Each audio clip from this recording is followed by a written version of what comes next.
आपको सीधे लिए चलते मध्य प्रदेश, जहां पर सीएम डॉक्टर मोहन यादव संबोधित कर रहे हैं। इससे ज्यादा कृषि का योगदान और हमारा तो ये धान का कटोरा खास करके सभी संदर्भों में, गेहूं भी हमारे जहां से सबसे ज्यादा एक तरह से कंट्रीब्यूशन में हमारा अपना पिछले सालों से रिकॉर्ड चल रहा है। अब दलहन भी है, तिलहन भी है, श्री अन्न भी है। सब क्षेत्रों में समान रूप से मध्य प्रदेश ने अपनी एक विशेष पहचान बनाई है। और सिंचाई का रकबा भी चूंकि 48 लाख हेक्टेयर का हमारा है और हमने टारगेट लिया कि 1 करोड़ लाख हेक्टेयर तक हम इसको ले जाएंगे। तो ऐसे में कृषि के क्षेत्र के लिए मैं माननीय मोदी जी को धन्यवाद दूंगा, जिसके 2 और कारण से भी किसान क्रेडिट कार्ड की भी जो सीमा बढ़ी है, 3 लाख के बजाय 5 लाख की जो सीमा हुई है, ये हमारे सभी प्रकार के किसानों के लिए भी बहुत हितकारी रहेगी। एमएसएमई में भी 15.90 लाख एमएसएमई पंजीकृत है, जिसमें 43 लाख लोग रोजगार पा रहे हैं। और अब जो इसकी क्रेडिट गारंटी को भी 5 करोड़ से 10 करोड़ करने का जो निर्णय किया है, इसका पिछले समय से रीजनल इंडस्ट्री कॉन्क्लेव करते हुए 7 रीजनल इंडस्ट्री कॉन्क्लेव हमने ऑलरेडी की हुई है। और इस साल को तो उद्योग वर्ष के रूप में ही हमने डिक्लेयर किया है। 24-25 फरवरी को खास करके ये मान के चलो कि ग्लोबल इन्वेस्टर समिट जो होने वाली है, उसका लिए हमारे लिए ये एक तरह से नया बूस्टअप का काम करेगा। वर्तमान का बजट, जिसके माध्यम से नए उद्योगपतियों को 2 करोड़ तक का कर्ज का प्रावधान किया गया है। स्टार्टअप को भी 10 से बढ़ाकर 20 करोड़ किया है। 27 प्रमुख क्षेत्रों में ऋण की गारंटी का शुल्क को 1% कम किया है। उद्यम पोर्टल पे भी 5 लाख की सीमा वाले को लिए विशेष अनुकूल क्रेडिट कार्ड शुरू हुआ है। जल जीवन मिशन भी इसी प्रकार से लाभकारी है। हमारे यहाँ 2028 तक जल जीवन को जो जोड़ा है, जिसके माध्यम से 36 लाख से ज्यादा लोगों को हम भी इस दायरे में लेकर के मध्य प्रदेश को 100% तक ले जाने की दिशा में आगे बढ़ेंगे। ऊर्जा के भी इसी प्रकार से हमारे जो 2047 तक का 100 गीगावाट परमाणु ऊर्जा का जो लक्ष्य रखा है, उसमें मध्य प्रदेश की अपनी बड़ी भूमिका रहेगी। मैं मान के चलता हूं कि कई सारे ऐसे सेक्टर जिस पे काफी देर तक मैं बात कर सकता हूं। टूरिज्म का है, हमारे गरीब कल्याण का भी इसी प्रकार से है। प्रधानमंत्री आवास में भी हमने नए रिकॉर्ड बनाए हैं। जो स्कूल, हॉस्पिटल, आकांक्षी जिला,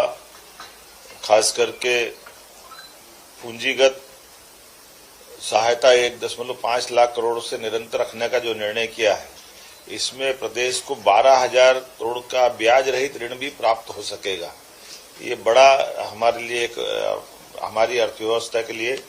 बड़ी भूमिका रहेगी। 12 लाख स्ट्रीट वेंडरों को लाभान्वित कराने का, ये खास करके उच्च ब्याज दर वाले अनौपचारिक क्षेत्र में ऋणों से राहत पहुंचाने का पीएम स्वनिधि का भी लाभ हमको मिलने वाला है। मैं मान के चलता हूं कि विकास केंद्रों के रूप में शहरों के भी सृजनात्मक विकास को लेकर के जो निर्णय हुआ है, ये हमारे जो हमने मोटे तौर पे कल्पना की, जो बड़े महानगर जैसे हमारे शहर है, खास करके इंदौर, भोपाल, ग्वालियर, जबलपुर, और उनको 4 आसपास के जिलों से मिलाते हुए जो वृहद योजना पे हम काम कर रहे हैं, उसका लाभ भी इसमें मिलेगा। जैसे इंदौर के पास उज्जैन, देवास और धार। इसी प्रकार से राजधानी वृहद परियोजना में हम भोपाल, विदिशा, सीहोर, रायसेन, इनको जोड़ करके इसका प्लान कर रहे हैं। मैं उम्मीद करूंगा कि एक खासकर हमने भी अच्छे से तैयारी की है। इसी प्रकार से स्नातकोत्तर चिकित्सा महाविद्यालयों की संख्या भी हमने जो बनाई है, उस बढ़ी हुई संख्या में लगभग 17 हमारे पास गवर्नमेंट मेडिकल कॉलेज है, 13 प्राइवेट मेडिकल कॉलेज है, लगभग 30 मेडिकल कॉलेज आज हमारे प्रदेश में विद्यमान है, जिनका लाभ मिल रहा है। और भविष्य में 2 साल के अंदर लगभग हम वापस अपने स्तर पर 25 मेडिकल कॉलेज फिर ला रहे हैं। तो स्वाभाविक रूप से ये जो मेडिकल को लेकर के जो 75,000 सीटों का प्लान किया है आगामी 5 वर्ष के लिए, एक तरह से मेडिकल चिकित्सा का और मेडिकल का ये हब बन जाएगा मध्य प्रदेश। इसी प्रकार से जिला चिकित्सालयों में डे केयर कैंसर केंद्रों की बात कही है, तो चूंकि मेडिकल कॉलेज ही हमारे लगभग 52 हो जाएंगे प्रदेश भर में, कुल 55 जिले हमारे सरकारी है, तो स्वाभाविक रूप से उसका बड़ा लाभ हमको मिलेगा। हम ये एक एक योजना पे और बारीकी से ध्यान दे रहे हैं और खास करके निर्यात को लेकर भी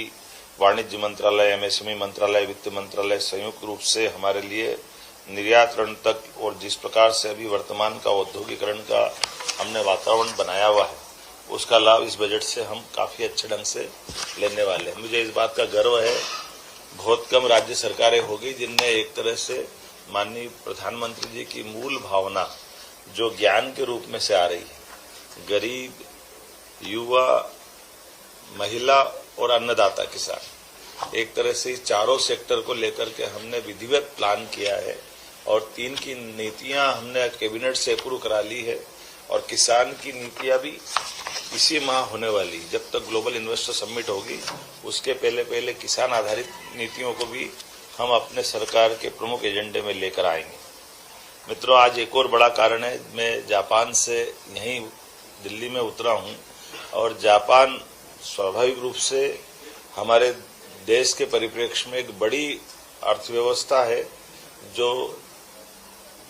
तीसरे नंबर की अर्थव्यवस्था वर्तमान में है। चौथे नंबर पे जर्मनी और इंग्लैंड हम पहले होकर के आए थे, इंग्लैंड को हमने बीट किया है। 5वें नंबर पे भारत आया है, जर्मनी के बाद जापान, ऐसी बहुत बड़ी अर्थव्यवस्थाएं हैं। ऐसे में आज वैश्विक परिदृश्य में यशस्वी प्रधानमंत्री ने जो जापान के साथ पिछले लंबे समय तक, वैसे तो मैं ये मान के चलता हूं कि मोदी जी का विजन है कि जब वो सीएम थे तब भी उन्होंने जापान में अपने दौरे करते हुए जापान से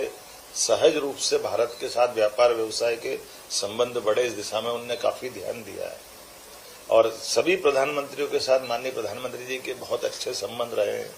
हम भी जब आज 4 दिन की यात्रा के पास आ रहा हूं तो मान के चलूंगा कि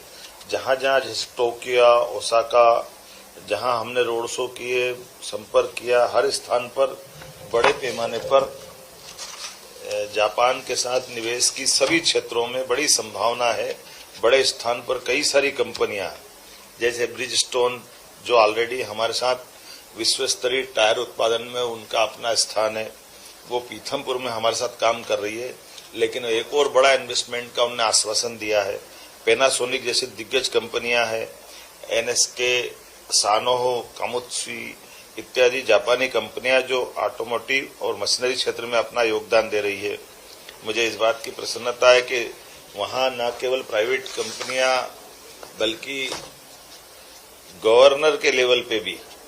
टोक्यो की गवर्नर श्रीमती यूरिको कोइके के साथ हमारी ऐतिहासिक बैठक हुई, जिसके माध्यम से टोक्यो मेट्रोपॉलिटन गवर्नमेंट की विशेषज्ञता का लाभ भी मध्य प्रदेश सरकार को मिलेगा। इस दिशा में हमने उनके साथ भी मीटिंग की है और वो अत्यंत प्रसन्नता के साथ मध्य प्रदेश से जुड़ करके बात कर रही है। उनने हमको निमंत्रण भी दिया है कि एक उनके यहाँ इन्वेस्टर समिट टाइप का कार्यक्रम हो रहा है, तो आप अपने दल को भेजिए। आपको बताना चाहूंगा कि वहाँ गवर्नर मतलब एक तरह से जैसे हमारे यहाँ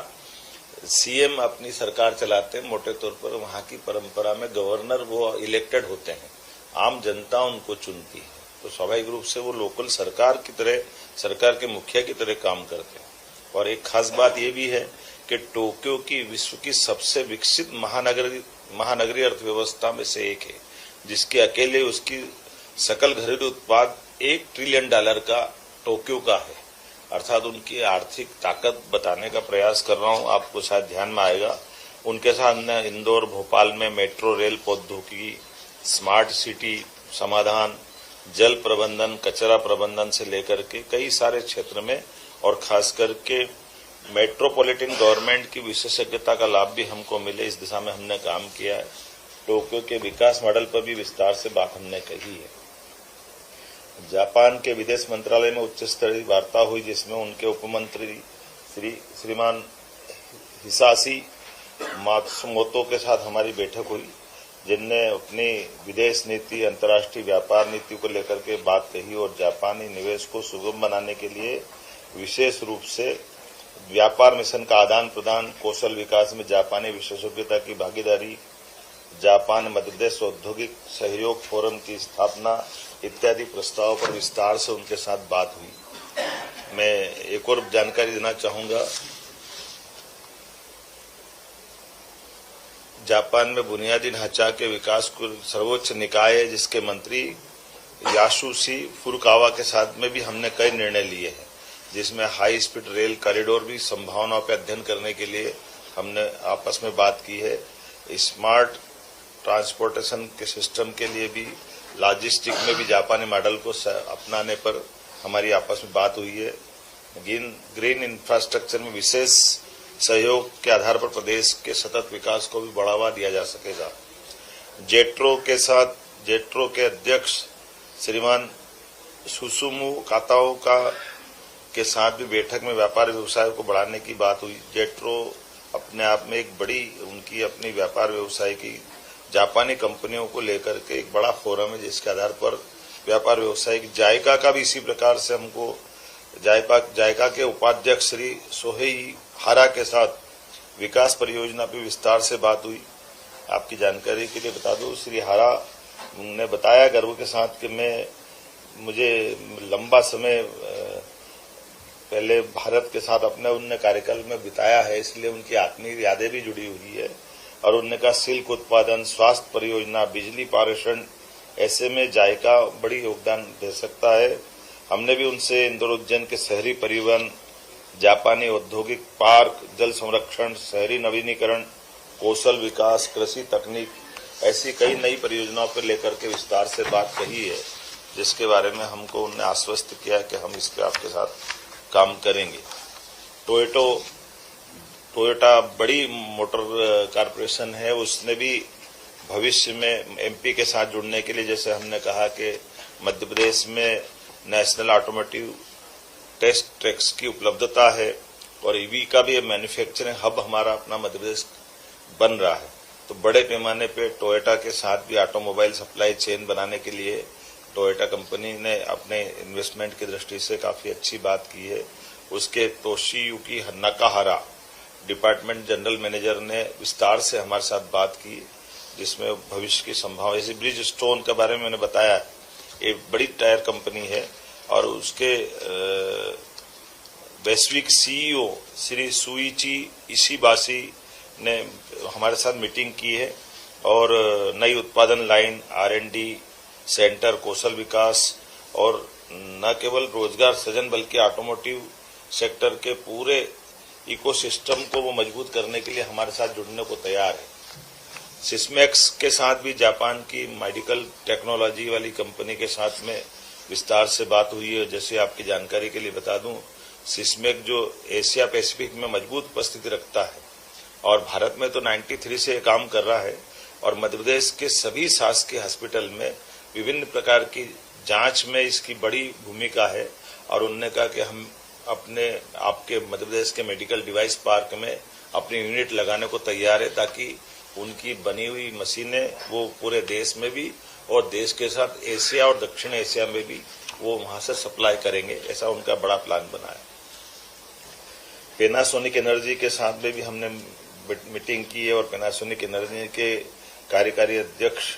उनने विस्तार से बात कही है। मुझे इस बात की प्रसन्नता है कि पैनासोनिक उनने अपने वैश्विक मॉडल पर भविष्य की संभावना वाले राज्यों में से और भविष्य की संभावना वाला देश उनका, उन्होंने कहा कि यद्यपि हमारा यूरोप से लेकर विश्व के सभी देशों के साथ संबंध है, लेकिन अब भारत हमारी प्राथमिकता में और भारत के साथ मध्य प्रदेश उनके लिए सबसे पहली प्राथमिकता है, जिसके पास पर्याप्त लैंड बैंक है, पर्याप्त एनर्जी है, सरप्लस एनर्जी है और लोगों का और बाकी एक उद्योग को बढ़ाने के लिए जो अनुकूलता होना चाहिए, लेबर प्रॉब्लम वगैरह ऐसा कोई होती नहीं है और काफी अच्छी बौद्धिक क्षमता के लोग हैं, तो इससे जुड़ेंगे। एक खास बात और बताना चाहूंगा, यूनिक्लो के चेयरमैन ये जापान के सबसे धनी व्यक्ति हैं और इनकी फास्ट रिटेलिंग के चेयरमैन तदाशी यात्री, ये हमारे लिए थोड़ा अपने लिए विशेष समय निकाल कर भी आए और खास करके उन्होंने इतने बड़ी व्यक्ति, हम एक कार्यक्रम से दूसरे कार्यक्रम में 40 मिनट वेट करके वो गए और उन्होंने कहा कि मुझे इस बात की प्रसन्नता है कि मध्य प्रदेश के साथ जुड़ करके रेडीमेड के मामले में और खासकर कपास की खेती को लेकर के तो नैनो टेक्नोलॉजी, उन्नत सामग्री, तकनीकी वस्त्रों के निर्माण तक ऐसे कई सेक्टर में बड़े पैमाने पे वो निवेश कर रहे हैं और एक कंपनी को और भी ला रहे हैं। उस कंपनी के बारे में जब हमने कहा कि वो कंपनी एनर्जी सेक्टर में भी जाती तो उन्होंने कहा आप अब एनर्जी की बात मत करो, केवल कपास, किसान और रेडीमेड गारमेंट्स में आप आइए। तो ये उनका रुचि बताती है कि उनने काफी अच्छा होमवर्क भी किया है और उनने कहा कि मैं इसके माध्यम से हमारी जो कंपनी दुनिया भर में, आपकी जानकारी के लिए मैं फोर्ब्स और इनकी सारी सूची में वो नंबर 1 पे आते हैं, ऐसे में बड़ा नाम उनका है, वो हमारे साथ जुड़ रहे हैं। एबारो कॉर्पोरेशन, नितोरी होल्डिंग्स, नाम तो बहुत सारे हैं, मैं भी आपको इतनी सारी चर्चा के बीच में काफी होमवर्क हुआ है, मैं मान के चलूंगा। लेकिन जापान बिजनेस फेडरेशन से लगा करके Technocraft limited, Tokyo interactive session, लगातार हमने मेडिकल डिवाइस और याकोगावा इलेक्ट्रॉनिक्स कॉर्पोरेशन से लगाकर इन सबसे रणनीतिक आधार पर व्यापार व्यवसाय की बड़ी संभावना पे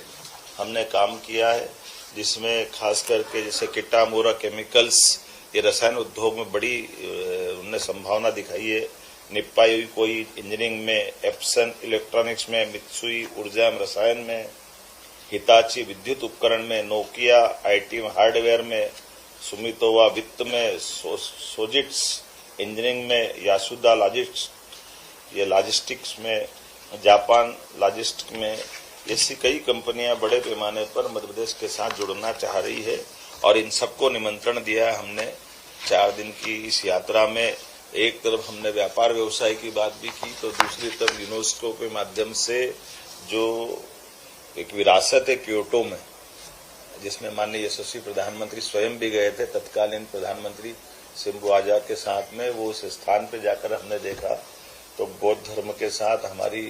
प्राचीन विरासत की कई प्रतिमाओं के भी दर्शन करने का मौका मिला है, जहां हमको अपने कौरव पांडव के समय के कई महापुरुषों के नाम के साथ संस्कृत के नाम में उनकी प्रतिमा भी दिखाई दी, जिसमें गणेश जी से लगा करके हमारे सरस्वती माता भी है और सूर्यनारायण देवता से लगा करके अलग अलग प्रकार के सारे 28 से ज्यादा देवी देवताओं को सीधे सीधे जुड़कर के देखते हुए, और ये गर्व की बात है कि उनके सबके नाम के साथ संस्कृत का नाम भी और वो प्रतिमाओं को उन्हें उसी सम्मान के साथ बहुत अच्छे से सबके साथ रखा है। तो हमको इस बात का भी आनंद है कि वो हमारे लिए बौद्धिक दृष्टि से भी और बुद्ध टूरिज्म बढ़ाने की दृष्टि से भी जापान से एक विशेष संबंध आता है, जिसमें सम्राट अशोक की जब बात आती तो वो सहजता के साथ सांची स्तूप की बात भी करते हैं। सांची है, बाद में अशोक 10 साल गवर्नर उज्जैन में रहे तो वो उसकी याद दिलाते हैं। अब उस समय महाकात्यायन चंड प्रद्योत के प्रधानमंत्री जो बाद में बौद्ध भिक्षु बने, बड़ा नाम था, उनके जीवन की बातें भी वो करते हैं। तो एक तरह से अतीत के उस गौरवशाली पृष्ठ को लाने का भी एक बड़ा मौका मिलता है। मुझे इस बात की प्रसन्नता है कि हमने अपने जब जापान में गए तो प्रवासी भारतीयों के साथ भी टोक्यो में इंपीरियल होटल में बढ़िया अच्छा उनके साथ में काफी विस्तार से बातें भी हुई और मध्य प्रदेश के मित्रों से भी संवाद हुआ है। हमारे अपने वहां के प्रवासी भारतीय भी काफी अच्छी जापान में भूमिका बनाते हैं और वो भी आकर के निवेश करने के लिए हमारे साथ जुड़ने को तैयार है। टोक्यो, ओसाका में रोड शो, जापानी उद्योग जगत के साथ मध्य प्रदेश में विकास की संभावनाओं पर गहरे रुचि दिखाते हुए सभी मित्रों ने संकल्प किया कि वो जापान में भी काम करेंगे और मध्य प्रदेश में भी करेंगे। और साथ ही साथ ग्लोबल इन्वेस्टर समिट के लिए भी हमने निमंत्रण दिया और अधिकांश लोगों ने आने की अपनी स्वीकृति भी दी। मैं मान के चलता हूं कि आने वाले समय में जो जिस प्रकार से ये हमारा संबंध बना है, ऐसे कई मित्रों ने कहा कि वहां पे भी एक्सपो होने वाला